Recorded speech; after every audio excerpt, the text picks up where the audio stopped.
So guys, I just finished watching Survivor 50 episode 11 live on CBS, and let me tell you, this episode is just everything. This episode is everything. This episode is how I view Survivor. This episode is why I love the show so much. Like, this episode is unedited, to a certain extent. Of course, everything has to be edited nowadays, but this episode feels so real. It feels so everyone is fighting to win $2 million. Everyone's making a move. Everyone is trying to stay in this game for one more day. Everyone is trying to forge the connections to stay alive. Everyone is trying to stay loyal to the alliance. Cirie is out here trying to save her number one OC. OC is out here trying to outdo his former mistakes of not trusting people. Yeah. And so this episode has described the reason why I've been watching Survivor since I was in diapers. Okay.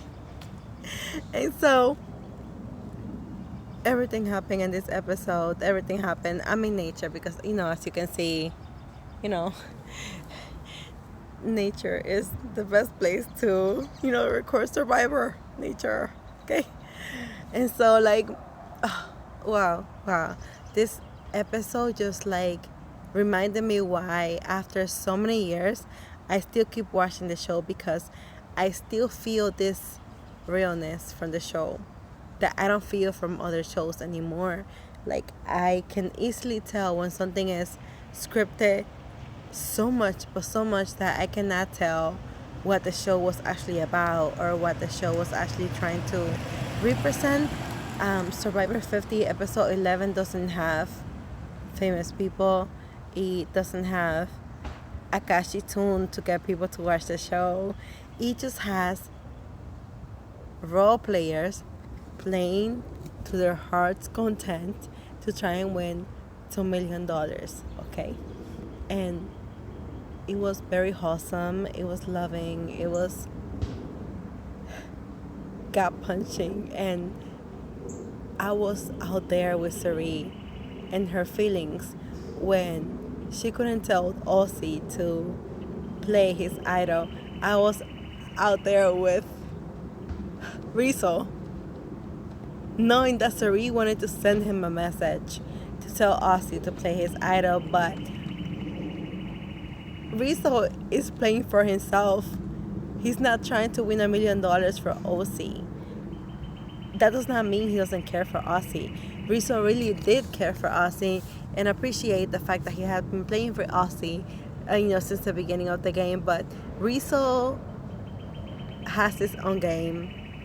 Ozzy has his own game, and so does Cirie.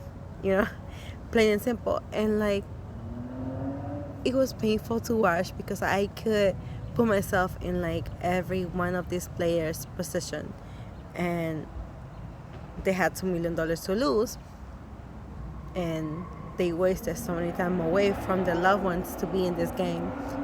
You have to understand that at a certain point, you can trust everyone in the game, and you can show everyone in the game that you trust them to a certain point, but at the end of the game, it's your game. I felt, I'm gonna give you a spoiler right now. If you don't want a spoiler, just click away from my video. But Ozzy went home. They voted out Ozzy with an idol on his pocket, and Ozzy's game was very nice. I love Ozzy's game, but Ozzy was trying to play a different game this time. He was trying to be most trustworthy of other people in a game where everybody is a return player and everybody already has experience of the game. In this type of game, you can trust people to a certain extent, but you cannot trust people enough to put your life on the line for these people, especially for $2 million.